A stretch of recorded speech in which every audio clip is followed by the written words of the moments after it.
with this crazy, awful year. And we have been enduring. It doesn't feel like we are in our regular seasonal rhythm. So various holidays over the last few months tend to sneak up on me. And it's as if I couldn't see them coming. I hadn't gotten ready yet. But hard as it is to believe, next Sunday is actually the first Sunday of Advent. The first of the 4 Sundays that lead up to Christmas. That means it's almost time to find candles, dig out the greenery, and start getting ready to celebrate the birth of Jesus. But before we start thinking about when Jesus was a baby in a manger, let's take a Sunday today to remember why we celebrate his birth at all. It's because Jesus is our heavenly King. And we follow the way of Jesus not simply because he deserves it, but because our lives are better when we do. That's why his birth is a big deal. And it's a game changer. Because his way and his life make our lives abundant and amazing in this world and the next. So let's read some verses about what kind of king Jesus is. This is a reading from the Gospel according to Matthew, chapter 25, verses 31 through 40. Hear now the word of the Lord. When the Son of Man comes in his glory, and all the angels with him, he will sit on his glorious throne. All the nations will be gathered before him, and he will separate the people one from another, as the shepherd separates the sheep from the goats. He will put the sheep on his right and the goats on his left. Then the king will say to those on his right, "Come, you who are blessed by my Father, take your inheritance, the kingdom prepared for you since the creation of the world. For I was hungry, and you gave me something to eat. I was thirsty, and you gave me something to drink. I was a stranger, and you invited me in. I needed clothes, and you clothed me. I was sick, and you looked after me. I was in prison, and you came to visit me." Then the righteous will answer him, "Lord, when did we see you hungry and feed you, or thirsty and give you something to drink? When did we see you a stranger and invite you in, or needing clothes and clothe you? When did we see you sick or in prison and go to visit you?" The king will reply, "Truly I tell you, whatever you did for one of the least of these brothers and sisters of mine, you did for me." May God bless the reading of this holy word today. As we know, a recurring theme in the life and message and ministry of Jesus was that he would say and do and be the opposite of what the world thinks is important. And this passage is a perfect example. Here Jesus says that even though he is the King of heaven, he has spent time starving, in prison, without clothes, even sick. That doesn't sound very kingly. But notice that when the verses begin, he's not sitting on the throne of heaven just yet. So in verse 31, he called himself the Son of Man, who will come with a host of angels. And then, after he sits on the throne of heaven, by verse 34, he is now simply the King. And he talks about things that he experienced on earth before he sat down on the heavenly throne, back when he was the Son of Man. So as he tells these things on heaven's throne, first he acts like you would expect a king to act. It says the throne was glorious that he sat on. He has a large royal audience that he speaks to, tells people what to do, judges their deeds very keenly. But then the story takes a weird turn. Jesus is telling this to his disciples, so they would have been surprised to hear what he said next.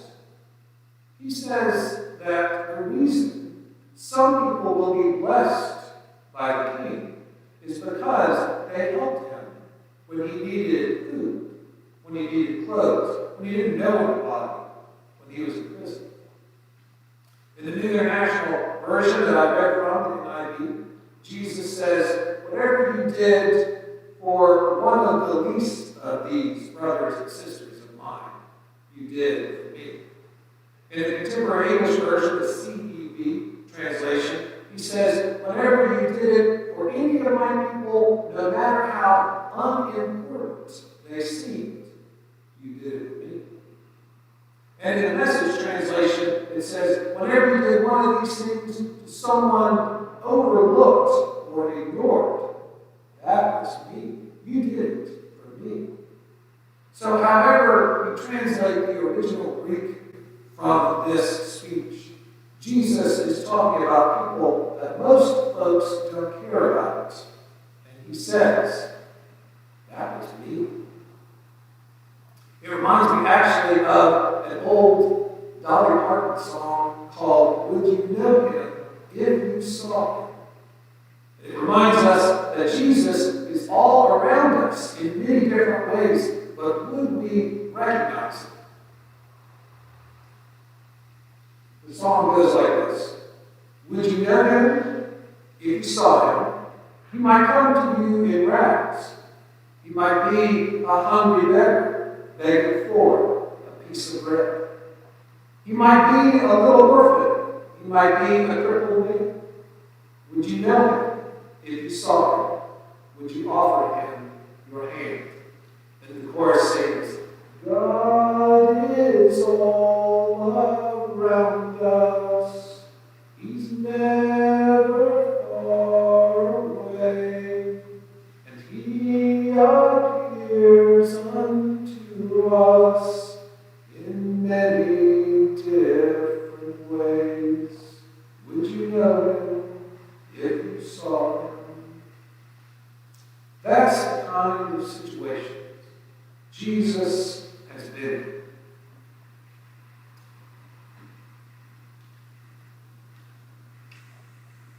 So, how strange is that? What kind of a king is that? What kind of king lets himself be hungry at all? Or get arrested? Or go without clothes? Or be unwelcome even? That's not the kind of king, not the kind of leader that people want. People want to see strength, power, and authority. That's the kind of leader people say that they want, but it's not the kind that Jesus describes. The Jews at the time, during the New Testament, during Jesus' ministry, did not have a king. They only had regional governors over different provinces that Rome allowed them to have. So that's why they really wanted a big, bold, pushy kind of king, not a Jesus kind of king. These days, we've got kind of elections on the brain, since it feels like we are stuck in an election that will never be allowed to end. So it makes us wonder if there was an election for king and Jesus was one of the candidates, would he win?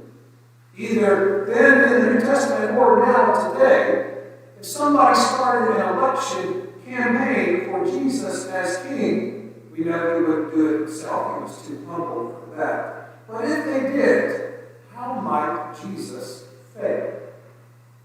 Well, you would have to assume that not many people would be inclined to vote for his kind of kingship.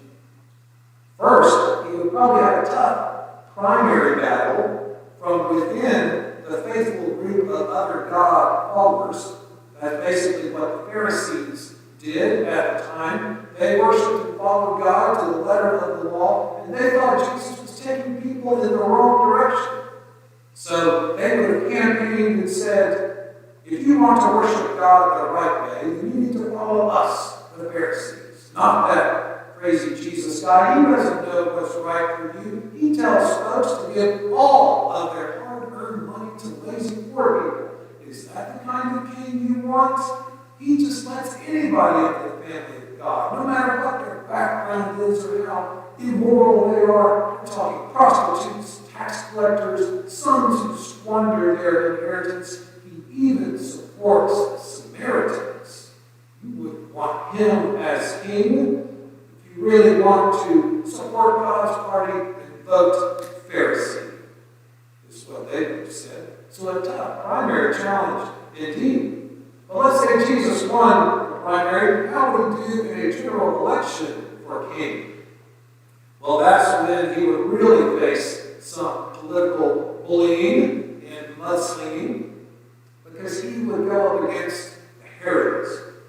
You remember the evil King Herod from the Christmas story, who wanted to kill the baby Jesus because he heard that this Messiah might one day be a king. Well, the good news is that Herod has died soon after the Christmas story, but the bad news is that his kingdom, Palestine, is split between his children, and they were not any nicer than Herod was. Each of his sons became governors of different provinces of the kingdom, but they each wanted more power.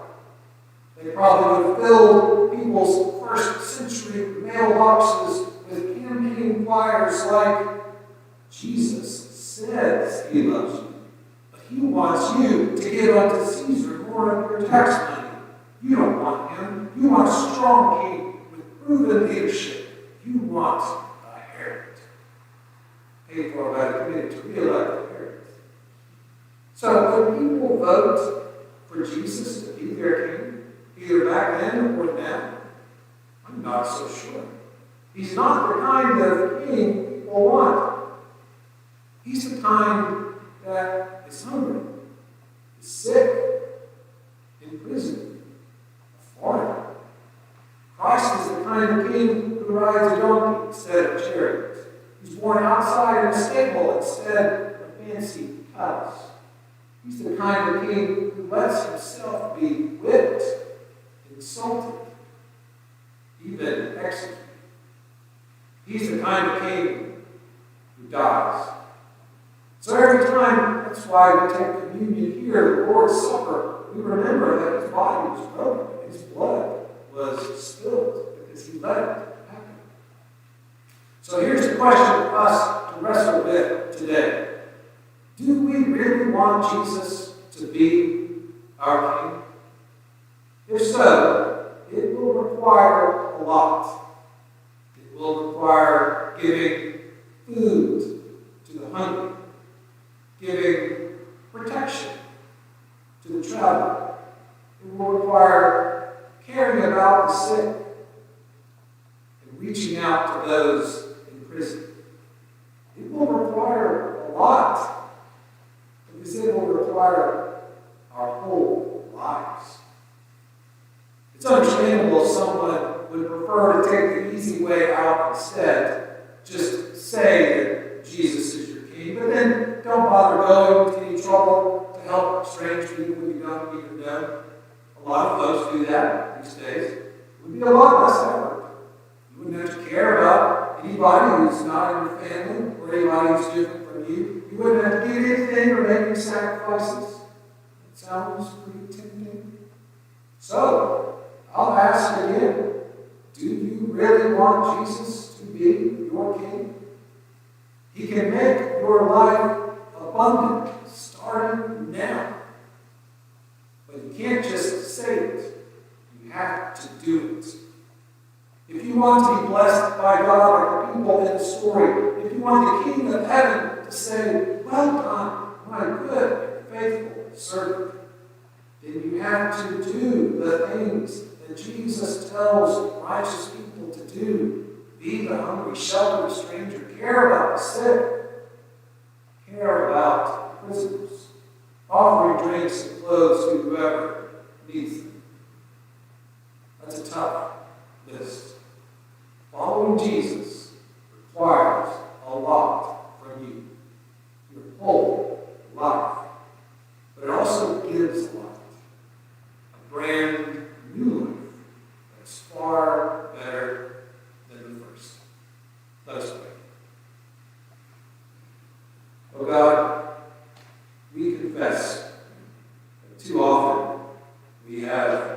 said with our mouth that you are the King we follow, but we have failed to do so and show it in our lives and actions. We will need you to convict us, O God. We will need you to grant us courage to do the hard things that you call righteous to do. We will need you to remind us that if we can step out in faith and love and giving and sacrifice, then we will truly live an abundant life that starts now and that lasts for all eternity. Speak to and change our hearts today so that we might be changed and inspire others this week. In your holy name,